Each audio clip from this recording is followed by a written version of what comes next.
Should we bring on Mr. Sean Patton? Come on down. Sean Patton! Let's clap. There you go. Hi, Sean. Hey, JV. I brought my mean... You're so hot. I am. That's why you wear your watch your shirt. I am hot right now. I don't know why I'm so hot. I think it's because I had more breakfast than I normally do this morning. Crazy Bob 2014 says, start the game. No duh, right? So Enough I took talking. time from my busy schedule. Oh to yeah, show what were guys this, What were you doing? Because I am actually doing the same demo with all the people that are going to be showing at E3. Yes. So what Sean is actually doing this morning, and that's where Matt and Mike and my other producers are, they are training the guys in QA at how to play the demo of the various areas of Disney Infinity this year. And so since I wanted you guys in the live stream, if you're not going to be able to go to E3, to experience the same amazing demo that Sean gave at pre-E3 and beyond, I have excused him from that training session to come up here and do that exclusively for our community. They weren't happy with your excuse, by the way. Who wasn't? My guys? Your guys? Your Our guys? events person that you're going to have on here later. There's an events person coming? No, Oh. you just talked about. I listened yeah. to the show while Sorry. I'm off camera. I'm just normally just talking off the top of my head. Doesn't remember. Brittany or, no, I know what you're talking about. Brittany or Mary. That's great. So here we are. Tell us, Sean, what's happening right now? So right now we're at a loading screen. I'm bringing up Hoth. I thought we'd show Hoth. Hoth Princess is fun. Leia Organa. Princess Leia is on right now. That's right. So what I'll be demoing and what my team will be demoing at E3 is the Rise of the Empire. Developed by, who's the developer of this playset, sir? That would be Studio Gobo and Avalanche. Okay, great. And Who's Studio Gobo? I haven't heard of them. There's a lot of notable developers, but who are they? There are some great developers, and they're out of the UK. Yes, that's right. And Where in the UK? I'm from the UK. I actually don't know. I'm from the UK. You're from the UK. Perhaps you know of them. Welcome back, by the way. We're located Crazy journalist. Yes, they're located in Brighton. So my other job Southern is Coast. working on the mobile stuff. So and Kotaku so you UK wearing is- the Angry Birds glasses is really kind of funny to me. So what are we showing right now? I don't know. You're giving the demo. I held myself back from swearing there. Which most UK journalists do constantly. Actually, we should get Emily and Tyler to come on as well. You guys need to also do this interview. Please bring your computers and come up here. Oh, cheerio. Yes, you could be British. Tyler, where are you going to be from? I want you to be Southern. Where are you? Already Southern JV. What did you want to be Southern? No, I want to be British. Okay, I'll also be British. British. There we go. Sean, what are you doing? So now I'm bringing up a really. Why don't we cut the camera to the feed of us and not the one of the? Oh, you did that already. We're right now we're on gameplay. Yeah. Don't we be on gameplay? Should we be on camera now? We should be on camera, if we could please. Come on, let's do this. Hi, everybody. Hey, Go back, Sean. hey, can we cut to just the camera, no gameplay, Kevin? Okay. No, just the camera, no gameplay. My face. There's no my face. We want to see Emily. Yes, Emily, entertain us. Emily and Allison and Tyler, entertain us, real quickly. Debug mode confirmed, says the chat. There is a debug mode. We have one. Yeah, talk to us a little bit about like what is debug mode though, right? Like for people who like have no Are there idea. bugs? Are there like caterpillars crawling? There are bugs you have to D. Put up the D on those bugs. All right, so he is right now. Right now, Sean is entering into a menuing system that's only available in development builds that is called debug mode, which is basically a menu of like automatically level up my character, automatically unlock these items, automatically fire these cutscenes, this kind of stuff. Get the debug menu off of the screen, please, as we cut back. There we go. All right, now we're good to go back to gameplay. Let's go back to gameplay. No more bugs. Also, So anyway, it's a thing that actually allows QA. Sean, come over here. It allows QA and it also allows developers the opportunity to kind of jump around. You guys are So being. yeah, so what I was doing was basically not having to do like about 45 minutes of gameplay to get to this really cool. What if you ever seen Empire Strikes Back? you've watched the beginning of Hawk. This is where you see the AT-ATs for the first time. They come marching in to destroy the rebel base. And it's our job as the heroes to thwart this attack the best we possibly can. The AT-ATs come marching in, hurrah! Despite the cold, I'm just going to run out here in my robe. And so the cool thing about AT-ATs is there's like multiple ways of taking them down. The first way we're going to show here is by attacking these legs, and then you can climb up the leg. And we really want to impress upon people, like, you know, the fun of Infinity is that all these things kind of live in a toy world. So you got to go up this leg here, get to the top, and you're going to find the batteries. And if you take the batteries out of the AT-AT, obviously he's not going to work. Right? Duh. Duh. Unless they're rechargeable batteries, then you can put them back in and they might work again. Not when they're hit with the lightsaber, JV.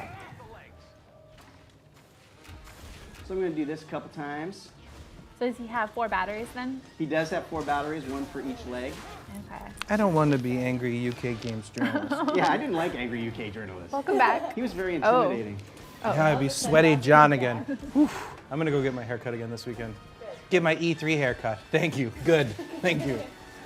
Okay, so for those of you that are watching, during development, the guys at Gobo looked at a lot of games, contemporary games that are out there, but one in particular as inspiration for how this AT-AT kind of takedown was going to be, which is Shadow of the Colossus, if you guys have ever played that.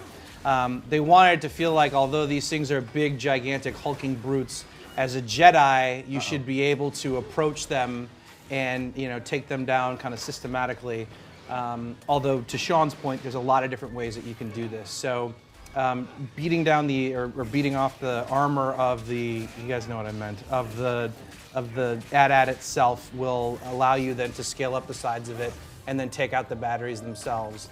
Then the sides, they'll flip up and down like that. The point, though, is actually to go and to get the pilot of the AT-AT out of the AT-AT, and then that's when it releases the remote control on top, and then you can use that remote control to control them. Now, something that's wild about this is, as we were working with Lucasfilm, a lot of people don't know this, but I think it's interesting in the films, is that they actually never turn. So this entire thing of the AT-AT actually turning right now and turning its legs and everything is something that there was no reference for in the film, and there's no reference for during the development of these. That's why you always see them marching straight inside of the film, and it's something that's challenging that Studio Gobo actually had to figure out how to do, which I think is really, really cool. And part of the way that had happened is with the integration of the physics animation system. And so for those of you that don't know what that is, the AT-ATs themselves are not being animated by a traditional animator, meaning someone didn't go in and say, okay, here's how the AT-AT's going to walk, here's how it's going to react. Instead, they use a physics-based simulation. You gotta jump in there, right? Oh, that one. Okay. They use a physics-based simulation to make it walk. Now, what does that mean? Why is that special? What it means is that as it encounters different pieces of terrain, and as it is attacked and as it moves, it will dynamically react to anything. So when, like, you know, Sean's gonna get in the snow speeder right now, but as he goes around the AT-AT, after he gets done attacking it, as he goes around the AT-AT, depending on how low the tow cable is versus how high it is, as the tow cable is being wrapped around the AT-AT's legs, will actually make it fall down a different way than it normally would. And so what gets to be really fun is if you're doing this with 2 players and you get one that actually wraps it high up around and one that wraps it low around the ankles of the AT-AT, it actually will change each time. And so in effect, it becomes kind of a toy in and of itself that you play with. And I think that this physics-based animation not only applies to the AT-ATs, but it also applies to the ATSTs. And there's some great footage that we have that I think is going to come out in a trailer, hopefully soon, of like the ATSTs on Endor and then the logs colliding into the side of them, and watching them react is very, very special. There's some great games that are out there that use these types of physics-based simulations for their animations. Spore, probably most notable. It's a little bit older game developed by Maxis where you basically can create kind of any creature you want to, and then they use this physics-based animation system to simulate how the character walks. GTA does the same thing. It looks like as the characters are moving around, as they get impacted by different things, the way they react, the ragdoll, and the way that they procedurally animate is all done with that. So anyway, it's a really sophisticated system that's super cool, and something that we point out and we talk about because we want people to know about this procedural animation system, about this physics-based system that they've made, and how special it is. So sorry to talk for like 10 minutes about that. It's just a really incredible thing that people should know. Shut up, Sean. There's people in the chat saying they have tears coming down their Oh, their yeah. faces. No, seriously. I have two. Baroness said what? I have tears coming down my cheeks. Oh, you guys are such pains in the butt. No, it's true. I feel like you guys are making fun of me. We're not. No, this is awesome. Okay, can you Sean, sorry to can interrupt you- your demo. No, that was awesome. Question, can you actually drive one of these guys? So that's what I was trying to do. So there's actually 3 ways to take it down. One you saw, the first thing you saw was me taking him down as a Jedi, right, going up the legs. The next way is to take him down with the tow cable, which you also saw. The hardest way, which I'm attempting right now, It's with a tow cable and a Jedi. yes, no, is to get on top of it and unlock the remote control that he was talking about. So if I can jump out, Remote control. perfect. So now I'm going to eject the AT-AT driver. Wilhelm. Bye. That's the Wilhelm scream. That is the Wilhelm stream.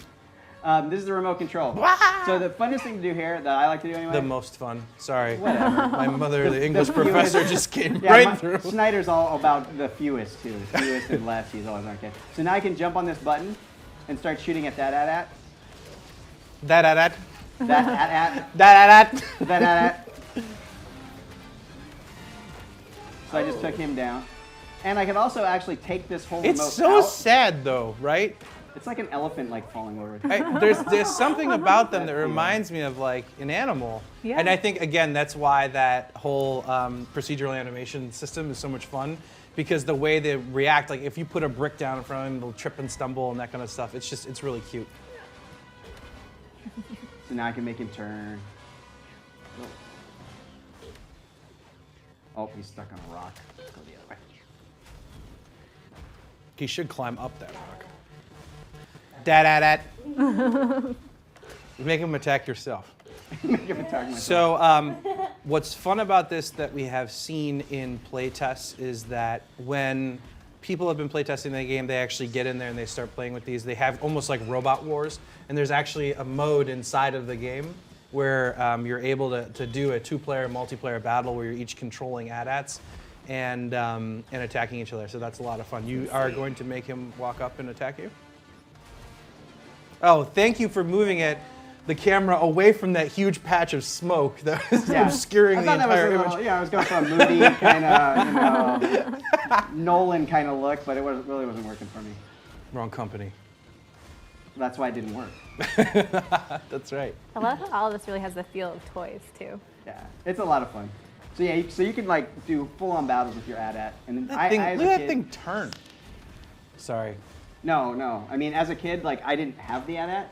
My cousin had the AT-AT. I had the Millennium Falcon, so I was always jealous of him, like going over to his house and playing with that. I was wondering which Star Wars toy you had growing up. I have a 3-story Death Star that I'm gonna bring in. Do you really? Yeah. Ooh, show and tell. Crap.